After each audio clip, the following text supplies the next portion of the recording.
네, 시청자 여러분 안녕하십니까? 주간 경제 다이어리 진행의 신유정입니다. 참 변동성도 많고 이슈도 일정도 많았던 이번 주 잘 마무리가 됐습니다. 총선부터 CPI까지 우리 시장이 어떻게 소화했을지 함께 확인해 보시면 좋을 것 같습니다. 사실 이번 주는 무엇보다 금리의 주간이었다라고 해도 과언이 아니었죠. 먼저 시장의 예상치를 뛰어넘었던 CPI 때문에 시장이 좀 긴장하는 듯한 모습이었는데요. 금리 인하 올해 얼마나 가능할까, 6월이 가능할까라는 그 기대감이 좀 줄어든 상황이었는데 현지 시간으로 11일 유럽 중앙은행은 기준금리 동결을 결정했습니다. 이에 연준이 올해 6월에 금리 인하를 하지 않더라도 금리 인하를 하겠다, 그 6월을 기준으로 시사를 했습니다. 이렇게 ECB가 공식 정책 발표에서 금리 인하를 언급한 건 처음인데요. 하지만 6월까지 기다릴 필요성이 있는 만큼 저희와 함께 조금 더 많은 데이터를 통해서 신중히 지켜보시면 더 좋을 것 같습니다. 자, 그럼 오늘의 경제 다이어리 출발해 보겠습니다. 네, 이번 주 경제 다이어리 시간입니다. 참 이번 주에도 국내에서도 글로벌 증시에서도 정말 다양한 일정들이 있었죠. 우선 이번 10일 22대 총선이 있었습니다. 이번 총선에서 야당이 압승하면서 그간 여야 간의 합의가 되지 않았던 우리 증시에 중요한 영향을 미칠 것이다 라고 했었던 이 밸류업 프로그램과 금투세 향방이 조금은 갈린 상황입니다. 어떻게 지켜보시면 좋을지 잠시 후에 자세히 살펴보도록 하겠습니다.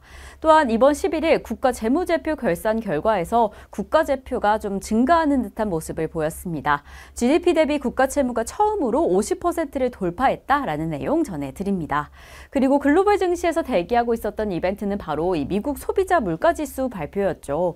예상치를 뛰어넘는 결과 시장의 예상보다 더 뜨거웠던 물가 상승률로 이날 증시는 좀 주춤하는 모습이었습니다. 또한 인공지능 반도체 시장에 인텔이 도전장을 내밀었습니다. 알파벳에 이어서 인텔 그리고 메타 플랫폼까지 신형 AI 칩을 발표했다라는 소식 전해드리려고 합니다. 자, 그럼 이러한 이야기들 조금 더 자세히 살펴보도록 하겠습니다. 우선 이번 주는 단연 총선이 이슈였죠. 총선에 우리 시장은 쉬어갔지만 사실 우리는 결코 맘 놓고 쉴 수 없었던 하루였습니다. 이 총선 결과 야당이 압승을 거두면서 우리 증시에 좀 크게 영향을 줄 것이다 라고 예상되었던 금융투자소득세 폐지는 사실상 좀 어려워진 상황입니다. 과세 유예 또한 연장될 가능성이 높지 않다라는 반응도 더해지고 있습니다. 그리고 바로 또 주목하셔야 할 부분은 기업 밸류업 프로그램인데요. 이 기업 밸류업 프로그램에 대한 방향성은 유지될 것이다 라고 하지만 조세 폐지 관련해서 여야 간의 불투명한 입장이 좀 아직은 뚜렷하게 있어서 추진 동력은 좀 약화될 것이다 라고 보여지고 있는 상황입니다. 자, 두 번째는 바로 국가 부채입니다. 지난 11일 국무회의를 열고 2023 회계연도 국가결산 보고서를 심의 의결했습니다. 이 국가재무제표 결산 결과 지난 한 해 국가부채가 113조 원 넘게 증가하면서 사상 최대액을 경신했습니다. 이렇게 지방정부가 실질적으로 갚아야 하는 나랏빚인 국가채무는 1,126조 7천억 원으로 GDP의 50.4%에 해당을 하는데요. 이렇게 결산 기준으로 50%를 넘긴 건 이번이 처음이다라고 합니다. 자, 이렇게 물가 상승이 이번 주에 좀 큰 이슈였습니다. 이 글로벌 시장에서도 정말 핫했던 발표가 있었죠. 현지 시간으로 10일 소비자 물가지수가 발표가 됐습니다. 전년 대비 3.5% 상승하면서 시장의 예상치를 좀 뛰어넘는 수치였는데요. 이 때문에 물가 쇼크에 시장은 좀 출렁였습니다. 사실 올해 세 차례의 금리 인하 그에 대한 기대감을 좀 가지고 있었는데 세 차례는 사실상 어려울 것이다 라고 보여지고요. 인하 시기 역시나 6월에서 9월로 늦춰진 상황입니다. 참 금리 인하하기가 쉽지 않다라는 생각이 듭니다. 이날 발표된 3월 FOMC 의사록에 따르면 물가에 대한 불안감, 특히나 조기 금리 인하에 대한 경계감이 가득 확인이 되면서 글로벌 증시의 단기 조정 국면에도 들어갈 수 있다라는 가능성까지 보여졌습니다. 이로 인해서 우리 시장뿐만 아니라 글로벌 시장에도 불안감이 다소 좀 커지는 모습이었습니다. 하지만 시장의 이러한 하락세에도 불구하고 반도체 엔비디아는 탄탄했습니다. 이러한 인공지능 반도체를 주도하고 있는 엔비디아의 도전장을 내밀은 기업이 있는데요. 알파벳이 전날 이 엔비디아의 인공지능 가속칩, AI 가속칩에 도전할 수 있는 AI 칩을 발표한 데 이어서 인텔과 메타도 이 경쟁에 뛰어들었습니다. 인텔이 발표한 칩이 엔비디아의 H100보다 더 빠르고 훨씬 더 효율적이다. 비용 측면에서도 효율적이다라고 밝혔는데요. 이러한 기술들이 기대만큼 힘을 내줄 수 있을지, 정말 그 예상치에 부합할 수 있을지 조금 더 지켜보시면 좋을 것 같습니다. 자, 그럼 저희는 다음 코너로 넘어가 보겠습니다. 네, 이번 시간 최근 경제 지표에 대한 분석과 투자 전략에 대해 이야기 나눠보는 투자 전략 노트 시간입니다. 이번 자료는 4월 8일 교보증권 리서치센터에서 발간된 자료를 기반으로 소개해드리려고 합니다. 자, 이번에 CPI 발표되기 전에 공개되었던 것이 바로 미국 비농업 고용 지표인데요. 이는 시장의 예상치를 좀 상회하면서 예상보다 더 탄탄한, 더 뜨거운 고용 상황을 보여줬습니다. 이는 2023년 1월 이후 최고치였습니다. 이 3월 신규 취업자 수는 30만 3천 명이 증가를 하면서 시장의 예상치였던 20만 명을 좀 크게 상회하는 수준이었죠. 주로 정부와 건설업종에서 일자리가 늘었다라고 설명을 했습니다. 이 다음 지표에서 확인해 보시면 이는 정부가 고용시장에 다각화된 지원을 계속하고 있고 특히나 이렇게 이민자 유입이 가시화되었다라는 점이 이 지표 상승의 중요한 요인으로 작용을 했습니다. 자, 이렇게 탄탄한 고용지표가 발표된 이후에 국고채 10년물 금리는 순간적으로 이 8%포인트 넘게 오르면서 금리 인하가 지연될 가능성을 좀 크게 보이기도 했습니다. 또한 통화정책에 민감한 2년물 금리 역시나 9bp가량 급등을 한 모습을 보였는데요. 이렇게 금리 정책과 직접적인 연결을 보이는 국채가 약세를 보이면서 정말 혼란스러움이 미리 점쳐지기도 했습니다. 그래서 이러한 상황상 금리 인하 시기가 좀 더 늦춰질 수도 있다라고 예측을 하긴 했습니다.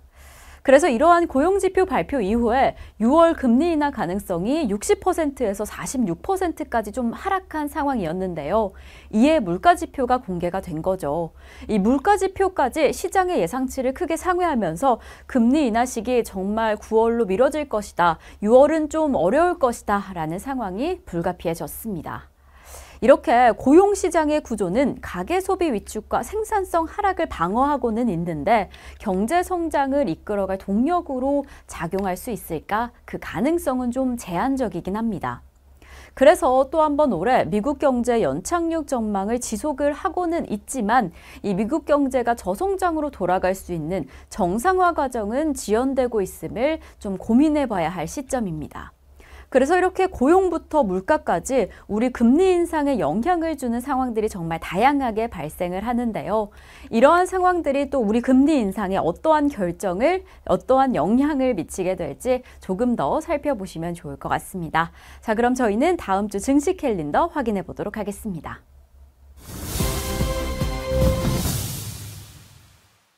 네, 또 다음 주에는 어떤 일정들이 우리 증시에 영향을 미칠까요? 무엇보다 다음 주에는 이 실적에 주목하셔야 할 것 같습니다. 본격적으로 미국 1분기 어닝 시즌이 시작이 되는데 미국 주요 기업들의 실적이 집중적으로 발표되는 시기인 만큼 미국 증시는 어떻게 변하게 될지, 이에 우리 시장은 어떻게 반응하게 될지 체크해 보셔야 할 것 같습니다. 자, 우선 다음 주 월요일에는 글로벌 은행 그리고 글로벌 회사들의 실적 발표가 예정이 되어 있습니다. 골드만삭스와 찰스 슈왑이 성적표를 공개할 예정이다라고 하는 월요일입니다. 또한 이날 미국의 3월 소매 판매 데이터가 발표가 되고요. 4월 뉴욕 연은의 제조업 지수도 공개가 됩니다. 이 화요일에도 실적 발표 계속 이어갑니다. 우선 존슨앤존슨과 모건 스탠리의 실적 발표가 되는 만큼 이 부분도 확인해 보시면 좋을 것 같고요. 같은 날 16일에 미국 3월 산업 생산과 중국에서는 3월 실물지표 그리고 1분기 경제 성장률까지 발표가 됩니다. 이렇게 미국과 중국의 경제 상황이 유독 우리 기업들에게 큰 관련이 많은 만큼 이날의 흐름도 함께 체크해 보시면 좋을 것 같습니다. 또한 17일 수요일부터 19일까지 3일간 워싱턴 DC에서 IMF, WB 연례 춘계 회의가 개최가 됩니다. 전 세계적으로 각국 정부 대표단 등 만여 명이 참석하는 정말 큰 규모의 총회인데요. 이 총회에서는 국제 금융 시스템뿐만 아니라 세계 경제 최신 동향과 이슈가 논의될 예정입니다. 또한 우리나라에서도 좀 큰 일정을 앞두고 있습니다. 서울 코엑스에서는 국내 최대 정보기술 전시회인 월드 IT쇼가 개최가 됩니다. 차세대 첨단 산업을 주도하는 국내 대표 ICT 전시회로 R&D를 활성화해서 이 부분이 국가 동력이 될 수 있을지 체크해 보시면 좋을 것 같습니다. 네, 또한 이날 반도체 공급업체인 ASML의 실적도 발표가 됩니다. 실적 발표 계속해서 이어지는 만큼 어떠한 결과, 어떠한 성적을 내놓을지 주의 깊게 살펴보시면 좋을 것 같고요. 다음 날인 목요일, 이날도 실적 발표 이어갑니다. 테슬라와 램리서치의 실적이 발표가 되는데 최근에 특히나 이 전기차 시장의 성적이 그리 좋지 않은 상황이었는데 또 어떤 변곡점을 맞이해 줄지 확인해 보시면 좋을 것 같습니다. 네, 그 다음 날인 19일은 미국의 옵션 만기일입니다. 그리고 또한 비트코인의 4차 반감기인데요. 4년마다 한 번씩 채굴 보상이 절반으로 감소하는 반감기가 진행될 예정입니다. 이러한 반감기 이후에는 가격이 좀 상승해온 만큼 이번에도 가상자산에 자금이 몰릴 가능성 다소 높게 보여집니다. 그리고 같은 날 넷플릭스와 TSMC의 실적이 발표가 되죠. 최근에 반도체법에 따라서 총 116억 달러에 달하는 자금을 지원받은 TSMC. 그래서 4월 실적에 어떠한 변화를 보이게 될지 더 이목이 집중되고 있습니다. 이렇게 다음 주 일정도 살펴봤습니다. 이러한 일정들이 우리 시장에 어떠한 변화를 가져오게 될지 저희와 함께 대비해 보시면 좋을 것 같습니다. 네, 우리 시장에 영향을 좀 크게 주는 이슈들, 그리고 저희가 꼭 알아둬야 하는 경제 용어들, 저희가 조금 더 심도 있고 자세하게 소개해 드리겠습니다. 바로 경제 체크 포인트 시간입니다. 이번 주의 뉴스를 잘 들어보시면 고유가 시대가 이어지고 있다, 기름값 계속 오르고 있다라는 이야기를 정말 많이 들어보셨을 텐데요. 이 국제유가, 쉽게 말해서 석유 가격입니다. 그런데 이 국제유가가 급등한다고 우리 증시에는 어떤 영향을 미치는 걸까요? 과연 그 이유는 어떻게 될까요? 이에 대해서 오늘 좀 자세히 이야기 나눠보도록 하겠습니다. 우선 국제유가는 석유가 거래되는 가격입니다. 이 원유에는 WTI, 브렌트유, 두바이유 이렇게 세 개의 원유 가격을 벤치마크 오일로 삼고 있는데요. 이 석유 가격은 글로벌 시장에서 거래가 되고 서로 영향을 좀 크게 주고받기 때문에 세 개의 원유 가격은 좀 유사한 패턴으로 움직입니다. 원칙적으로 이 국제유가는 수요와 공급에 의해서 움직이죠. 공급이 수요에 비해 많으면 가격은 떨어지고 공급이 수요에 비해 적으면 가격은 상승하게 되는 겁니다. 하지만 이 수요 공급 법칙뿐만 아니라 정말 다양한 변수들이 이 가격에 작용을 하게 됩니다. 우선 산유국들의 생산 상황 변화, 그리고 정치적 리스크, 세계 경제 상황, 기상 이변 또한 이 국제유가에 큰 영향을 주곤 합니다. 자, 그럼 요즘 국제유가에 증시에 영향을 미치는 건 어떤 부분일까요? 예를 들어서 국제유가의 상승을 좀 가정해 보도록 하겠습니다. 쉽게 말해서 석유 한 방울의 가격이 1달러에서 2달러로 상승했다 라고 한다면, 이렇게 국제유가가 상승했다 라고 한다면 어떤 변화가 일어나게 될까요? 그럼 그 결과는 사실상 좀 쉽게 예측할 수 있습니다. 지금 공장에서 공장이 운행하기 위해서 사용되는 기계에도 그 생산된 물건을 실어 나르는 자동차에도 기름이 필요할 텐데 국제유가가 상승하면 그에 드는 기름값이 상승할 것이고, 그렇다면 당연히 그 물건에 대한 원가 상승으로 이어지게 되겠죠. 그래서 수출을 하게 되는 배에도 그 기름값이 비용으로 늘어나게 되니까 그 해당 국가의 수출 경쟁력은 좀 떨어지게 되는 겁니다. 이렇게 수출 경쟁력이 떨어지게 되고, 그렇다면 세계 시장에서 그 상품이 인기를 얻지 못할 텐데요. 그렇다면 그 기업의 이익은 줄어들고 이익이 줄어드는 만큼 주가도 하락하게 되는 겁니다. 그래서 이런 원칙적으로, 이런 흐름으로 살펴보시면 유가 상승은 주가 하락으로 이어집니다. 하지만 이렇게 그래프를 보시면 좀 다른 패턴이 보여지고 있죠. 유가가 상승함에도 불구하고 주가가 하락하는 게 아닌 주가가 오히려 상승하는 경향을 보이곤 하는데요. 도대체 이런 일이 어떻게 일어나고 있는 걸까요? 이런 경우는 좀 경제 상황을 다른 패턴으로, 다른 가정으로 살펴보셔야 합니다. 우선 지금 우리 세계 경제를 호황이라고, 마치 봄날 같다라고 가정을 해보겠습니다. 이렇게 봄날처럼 세계 경제가 너무 좋다면 공장에서 물건이 나오는 족족 팔려나가게 됩니다. 그럼 각 공장에서는 그 다른 경쟁업체보다 더 빨리, 다른 경쟁업체보다 더 많이 원자재를 확보하기 위해서 경쟁을 할 거고 그 결과 각종 원자재에 대한 수요가 증가하게 되겠죠. 그럼 석유는 물론이고 철, 구리와 같은 이 원자재에 대한 주문이 아주 폭주하게 될 겁니다. 하지만 이런 원자재는 만들고 싶은 만큼, 만들어내고 싶은 만큼 생산할 수는 없죠. 땅에서 나는 만큼 그 생산량이 좀 제한적이기 때문에 물량 부족으로 이어질 겁니다. 그렇기 때문에 경제가 좋아지면 원자재가 많이 필요하게 되면 그 가격 폭등으로 이어지곤 합니다. 그래서 이렇게 경제가 좋지 않은 상황과는 좀 다른 상황이 일어날 텐데요. 만약에 경제가 좋지 않다라고 한다면 물건이 수요에 비해 넘쳐나게 될 겁니다. 그렇다면 원자재 주문이 줄어들고 주문이 줄어드는 만큼 석유, 구리, 철광석 값이 하락하게 될 겁니다. 이렇게 경제 상황과 주가 그리고 이 원유 값의 관계가 발생을 할 텐데 지금처럼 경제 상황이 좋다. 이렇게 수요와 공급이 활발하게 이루어지고 있다라고 한다. 그런 상황에서 유가가 상승한다면 주가가 어떻게 이어지게 될까요? 그렇다면 수출도 증가하고 기업의 구조도, 이익도 증가하면서 주가가 상승하는 패턴으로 돌아가게 될 겁니다. 좀 이해가 되셨을까요? 최근에 국제유가는 정말 고공행진을 이어가고 있습니다. 원자재 값도 정말 큰 폭으로 상승을 하고 있는데 이 안에서 국제유가를 이끌고 있는 건, 상승을 이끌고 있는 건 그 공급의 문제로 여겨집니다. 최근에 이 지정학적 위기감이 좀 고조가 되고 있죠. 이란과 이스라엘 간의 지정학적 긴장감으로 브렌트유는 배럴당 90달러를 넘어섰습니다. 이 시리안 주재 이란 영사관에 미사일 공격 사건이 있었죠. 이에 이란은 배후로 이스라엘을 지목하고 강력한 보복을 예고하면서 이 때문에 중동 지역의 긴장감이 고조되었습니다. 이러한 부분은 공급에 좀 큰 차질을 미치고 있습니다. 이뿐만 아니라 이 러시아와 우크라이나 간의 이 전쟁이 조금 더 장기화되고 있습니다. 우크라이나가 러시아의 정유 시설을 공격하면서 군사적 갈등, 긴장감이 더 고조되면서 최근에 국제 유가 급등을 자극하고 있습니다. 최근 견조한 고용지표 그리고 물가 쇼크로 인한 금리 인하 기대감이 후퇴하고 있는 가운데 지금 이렇게 유가의 원자재까지 상승을 하면서 인플레이션에 대한 우려가 다시금 확산되고 있는 분위기입니다. 이렇게 지정학적 갈등이 국제 유가를 자극했는데 이뿐만 아니라 글로벌 경기 호황도 가세를 하고 있습니다. 로건 캐피털 매니지먼트의 스티븐 리 포트폴리오 매니저는요, 지정학적 갈등보다는 석유 수요를 증가시킬 수 있는 미국과 다른 지역의 강력한 경제 성장이 오히려 핵심 요인이 될 수 있다라고 밝혔는데요. 이 부분은 수요에 더 큰 영향을 받을 것이다 라는 부분입니다.